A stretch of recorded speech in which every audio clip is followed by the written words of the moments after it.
amasengesho yacu twisabye gusa Imana yacu Kristo. Amen. Haleluya. Amen. Ihangane umugisha w'imvura ari ubuza mu gihe tutamutegereje, ariko Imana yatanze uwo mugisha turawakira ntabwo. Hari umurongo wo muri Bibiliya muri Yohana igice cya 15 tumaze umwaka turebera hamwe, igice cya 15 umurongo wa 7, aho Yesu abwira abigishwa be akababwira ati nimuguma muri nge amagambo yanjye akaguma muri mwe, musabe icyo mushaka cyose muzagihabwa. Haleluya. Amen. Hari ibanga rikomeye abazi Yesu Kristo baboneramo imbaraga. Iryo banga nta rindi uretse kumenya ko Yesu Kristo ari umwami, kandi mukamwizera, kandi mukumvira ijambo rye. Haleluya. Hari ibintu byinshi abantu bavuga ku Mana, ariko ijambo ry'Imana riratubwira ngo twizere umwana we Yesu Kristo, kandi iyo twizeye umwana we Yesu Kristo hari izindi mbaraga tubona. Haleluya. Amen. Izo mbaraga iyo twazibonye dukora ibitangaza, dukunda abatoroshye gukunda, tubabarira abatoroshye kubabarira, tubaho mu buryo butanga amahoro. Haleluya. Iryo ni ibanga rikomeye abantu benshi batazi, ariko abamenye Imana bazi. Kuguma muri Kristo kandi ukaguma no mu ijambo rye. Aravuga ngo musabe icyo mushaka cyose muzagihabwa. Haleluya. Amen. Aya magambo rero nifuza ko tureba muri Bibiliya abayamenye kandi bakayakurikiza n'iby'Imana yabakoreye. Ntabwo nza gutinda, ndashaka kuvuga ubutumwa mu minota mikeya, kuko murabona ko Imana yaduhaye umugisha w'imvura, kandi murabona ko yumvise amasengesho yacu igabanutse, ariko ntabwo natwe tuza kwigora. Haleluya. Hari umukozi w'Imana witwa Paulo mu byakozwe n'intumwa igice cya 16 umurongo wa 16, Paulo aratwereka imbaraga z'abizeye Imana. Paulo yari arimo agendana na Sila. Reka mpabasomere ibyakozwe n'intumwa igice cya 16 umurongo wa 16 ngo bukeye, ariko imikoro gira ngo bifite ikibazo. Ngo bukeye tujya aho basengera, duhura n'umuja uragura wari waratewe na dayimoni, yungukira abashebuja cyane n'ingemu. Uwo akurikira Paulo, natwe arasakuza ati aba bantu ni abagaragu b'Imana isumba byose, kandi barababwira inzira y'agakiza. Iminsi myinshi agumya kugenza atyo, ariko Paulo abonye ko amurembeje arahindukira abwira dayimoni ati ndagutegetse mu izina rya Yesu, mu izina rya Yesu Kristo muvemo. Amuvamo muri ako kanya. Bashebuja babonye yuko nta ndamu bakimutezeho, bafata Paulo na Sila barabakurubana, babajyana no mu iguriro ku batware. Babashyira abacamanza bati aba Bayuda bahagarika imitima cyane yabo mu mudugudu wacu, kandi bigisha imigenzo tuzira kwemera cyangwa kuyikora kuko turi Abaroma. Haleluya. Amen. Aba bari abakozi b'Imana, Paulo na Sila, ariko bagakuyikirwa n'abantu bari barafashe umwana w'umukobwa, baramufashe kuko yari afite umudayimoni usa nk'awahanura. Bene data rero, ibintu by'Imana ni igitangaza, kuko n'abadayimoni barabimenye. Hari ubwo baza bakavuga iby'Imana kandi ari abadayimoni, kuko aba badayimoni bagendaga bakurikira Paulo na Sila, bakavuga ngo aba ni abakozi b'Imana. kandi ari abadayimoni. Ariko umuntu w'Imana amenya imyuka mibi akamenya n'imyuka myiza. Paulo na Sila baravuga bati uyu ni umudayimoni, baramusengera mu izina rya Yesu, ava muri uwo mwana w'umukobwa. Amuvuyemo babandi bamukoreshaga bumva yuko bahombye, kuko uwo mukobwa yakoraga ibitangaza kandi mu izina ry'abadayimoni. Haleluya. Ariko bene data kambabwire, iyo wamaze kumenya Yesu Kristo umenya imyuka mibi ukamenya n'umwuka w'Imana. Paulo yari yaramenye Imana, Paulo yanyuze mu bikomeye, ariko yari yarahuye na Kristo, amenya Kristo. Niyo mpamvu yabonye umwana w'umukobwa wafashwe akoreshwa ibintu bidakwiriye, aramusengera mu izina rya Yesu, umudayimoni amuvamo. Bene data, tugeze mu gihe gikomeye aho abantu bamwe bafata abantu bakabakoresha, bakavuga ngo bagiye kubashakira akazi, kandi bakagenda bakabakoresha bakabagira abacakara. Kandi ibyo byose ntabwo ari ibintu bireba abasaza n'abakecuru, birareba urubyiruko rwacu. Haleluya. Amen. Ushobora kumbwira ngo nta madayimoni ahari, ariko bene data kambabwira amadayimoni arahari mu buryo butandukanye. Muri izo kanyanga, muri urwo rumogi, muri ubwo gushakisha amafaranga mu buryo bubi, niho amadayimoni ari. Hari abantu usanga barabaswe na kanyanga n'urwagwa. Aha hantu turi ndabizi ko mwenga, ariko bene data ndashaka kubasaba ngo musabe Imana ibarinde kubatwa n'inzoga. Urubyiruko ruri hano ndabasaba ngo musabe Imana ibarinde urumogi n'ibindi bintu bibangiza, kuko Imana ibafitiye imigambi myiza. Imana irabifuriza ko muzaba abantu bazima mu kubaka kino gihugu. Haleluya. Nza hano nabanje kubabwira ngo ndashaka kumva haleluya y'abana n'urubyiruko, kandi nayumvise nziza ikomeye. Haleluya. Ndashaka kubabwira ngo abo bana mubona nibo bantu bagiye kuzaba bakuru mu myaka iri imbere. Ndabizi ko ari abantu bakuru bavuga ngo umwana uri mu rumogi biramureba, umwana uri muri kore biramureba. Bene data, abo ngabo mubona, aba bana nibo bagiye kuzadusimbura muri uyu murimo dufite. Ikindi, kino gice turimo gusoma ibyakozwe n'intumwa gice cya 16 umurongo wa 16, biragaragara ngo ntabwo amadayimoni yari mu musaza cyangwa umukecuru, yari mu mwana w'umukobwa kandi muto. Amadayimoni nayo afite ubwenge, ashaka bato kuko azi ko abo bato aribo bafite icyo bagiye kwimarira. Wari umuntu wagiye ahantu baramubaza ngo wasanzeyo bande, ngo aravuga ngo nasanzeyo abantu 2 n'igice. Baramubaza ngo abantu 2 n'igice ushatse kuvuga iki? Undi arasubiza ngo abantu 2 n'igice no kuvuga ngo hari abantu 2 bakuru n'umwana. Arabwira atoya, nahasanze abana 2 n'umuntu mukuru. Haleluya. Amen.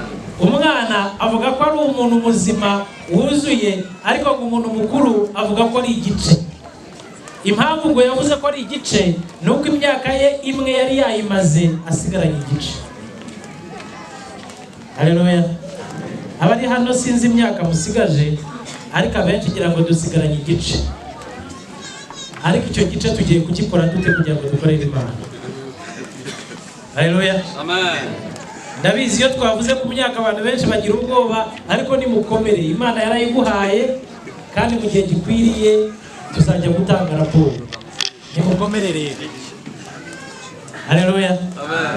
Ariko Paulo na Sila basengeye umwana wari ufite amadayimoni, amadayimoni amuvamo, ba bandi bamukoreshaga nabi barahomba.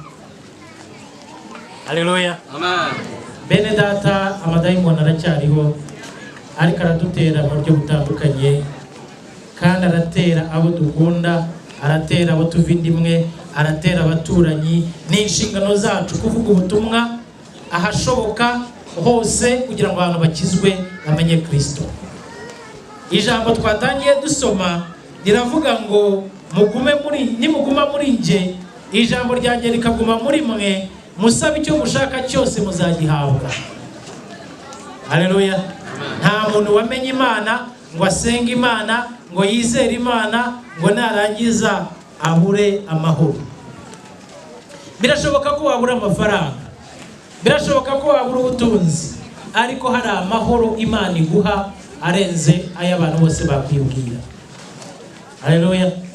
Byamara iki guhaye amafaranga yose ukabura amahoro? Byamara iki guhaye iby'isi byose ariko ukabura ubugingo buhoraho? Paulo na Sila bari baramenye Yesu. Paulo na Sila barahagaze baravuga ngo mu izina rya Yesu umudayimoni ave muri uyu mukobwa, kandi yamuvuyemo. Haleluya. Bene data, Imana dusenga, uyu Yesu twemeye akora ibitangaza kandi yumva amasengesho. Haleluya. Twatangiye tumusaba ngo imvura ihagarare, nta dushubije. Haleluya. Ikibazo duhura nacyo ni ukwizera gukeya tugatinya. Haleluya. Tugatinya n'ibyo dufitiye uburenganzira, ariko ndashaka kubabwira ngo Imana yakuremye igufitiye gahunda nziza. Haleluya. Imana igufitiye imigambi myiza. Ntabwo ari ngombwa yuko ujya gutwara iby'abandi, si ngombwa yuko wiheba, si ngombwa yuko utinya, ariko iyo Mana yakuremye izi minsi yawe, izi ibyo yakugeneye kandi izabisohoza. Haleluya. Paulo na Sila bagiye bavuga ubutumwa, babona umwana w'umukobwa wagowe, ntago batinye ngo bavuge ngo abayobozi baraza kutugirira nabi. Oya, baravuze ngo mu izina rya Yesu wa mudayimoni we muvamo. Kandi ikintangaza nuko nk'abakozi b'Imana bamaze gusenga bagize ingaruka zikomeye, ariko Imana irongera ikora ibitangaza muri izo ngaruka zikomeye. Paulo na Sila barafunzwe bashyirwa mu gihome, ariko barongera barasenga, Imana irabafungurira. Muze gusoma icyo gice ibyakozwe n'intumwa igice cya 16 umurongo wa 16. Bageze aho barafungwa, ariko Imana ikora ibitangaza, barafungurwa, kandi wari wabafunze nawe arakizwa, n'abiwe barakizwa. Haleluya. Imbaraga z'Imana aho zigeze zijegereza byose, zifungura ibihome, zikora ibitangaza. Nkaba rero mbasaba ngo dukomeze kwizera uwo Kristo, dukomeze kuba muri we, ijambo rye rikomeze kuba muri twe, ibyo tuvuga bigaragaze yuko turi abana b'Imana. Haleluya. Uyu munsi tugiye gukomeza bamwe muri mwe, ariko ndashaka kubasaba ngo bigiye kubarambikaho ibiganza gusa, ahubwo habeho guhamagara, habeho gusaba Imana ngo ihindure umutima wawe. Aho uzajya hose, aho uzaba hose, abantu bavuge ngo nyamara uyu ni umukozi w'Imana. Kuba umukozi w'Imana si amagambo tuvuga, ni ibikorwa dukora n'uburyo tubayeho. Haleluya. Amagambo uvuga, umugisha utanga, nibyo bikugira umukozi w'Imana. Nkaba rero mbasaba ngo musabe Kristo abahindure. Niba hari ikintu kikurimo kitakunejeje, wumva kikugoye, usabe Yesu Kristo, kuko n'uyu mwana w'umukobwa baramusengeye, umudayimoni amuvamo. Bene data, ubuzima bw'umukristo wabwuzuye intambara, wabwuzuye ibikomeye, ariko hari ikintu kimwe dushimira Imana, nuko intsinzi ari yacu. Haleluya. Paulo na Sila barakubiswe, barabakurura babashyira mu nzu y'imbohe, ariko basohotse n'uwabafunze yakirijwe, n'umuryango we wakirijwe, ngo bose barabatizwa. Haleluya. Kuba ndimo kunyura mu bikomeye uyu munsi ntacyo bivuze, kuko ndabizi ko ejo nzaba natsinze mu izina rya Yesu. Haleluya.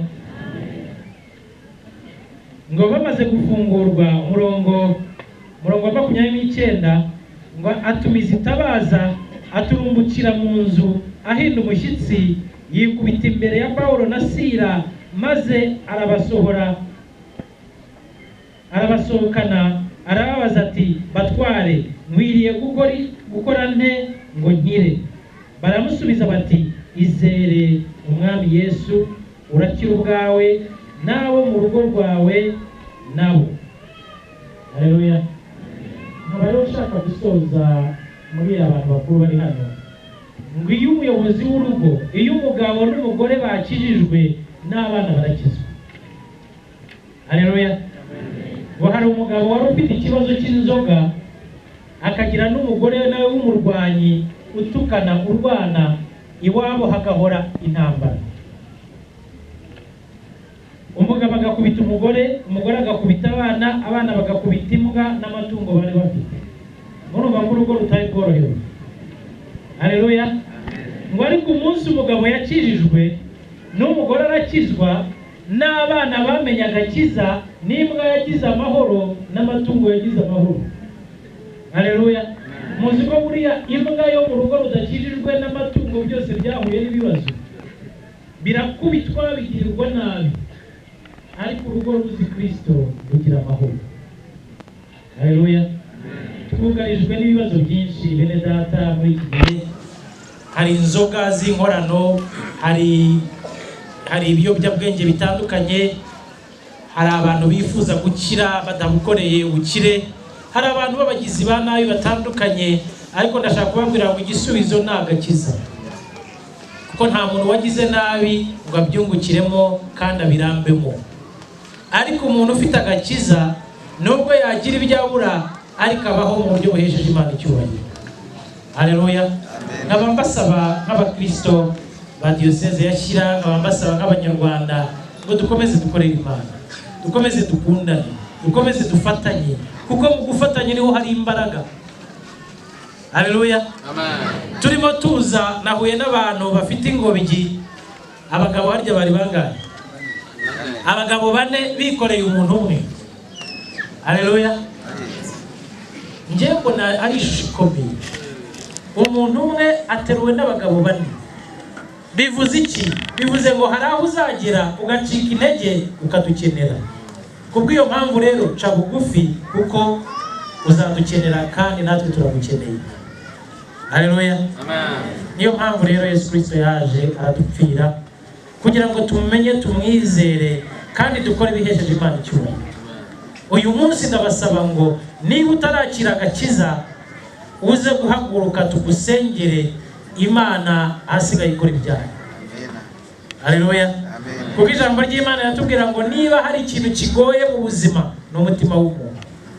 Umutima w'umuntu uragoye, nta n'umuntu wasobanukirwa uretse Imana yonyine. Haleluya. Mureke dusenge. Turagushima Mana kubw'uyu mwanya mwiza, ahantu duhaye kandi ukigaragaza, icyubahiro cyawe kikagaragara. Mana, ndakwereka iyi mbaga y'abakristo iri hano. Mana, kugira ngo uze ubane natwe, uduhindure kandi utwereke icyo ushaka, udufashe kukumenya no kumenya ijambo ryawe, kugira ngo amasezerano yawe duhore tuyategereje kandi tuyibuka. Mana, ubwiza bwawe bube kuri abantu bawe.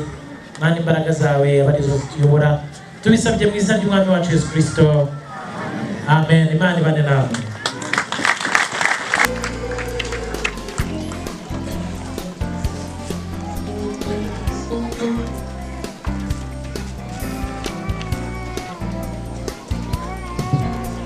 Haleluya.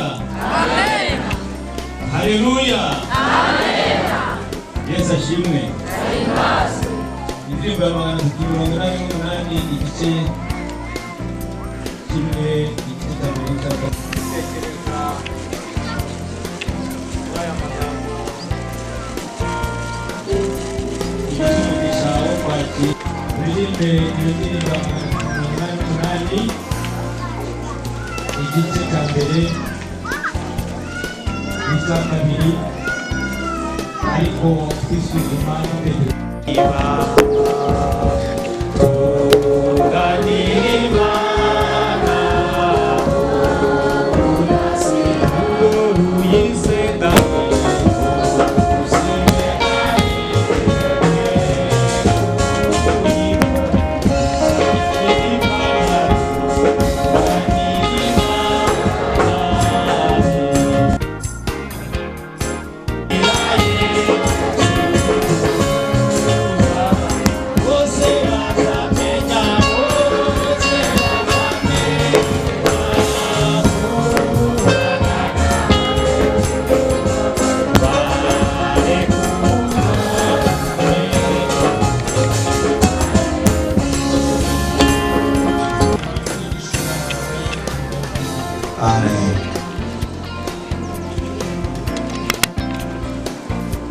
bakomeze kuba bawe ibihe byose kandi bajye bunguka umwuka wawe uko bukeye kugeza ubwo bazagira mu bwami bwawe butazashira. Amen. Asa n'Imana ibidindisha umwana wawe asa n'Imana ibidindisha umwana wawe. Amen. Asa n'Imana ibidindisha umwana wawe. Amen.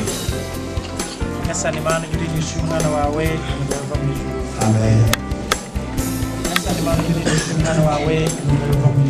Amen. Asa n'Imana ibidindisha umwana wawe. Amen.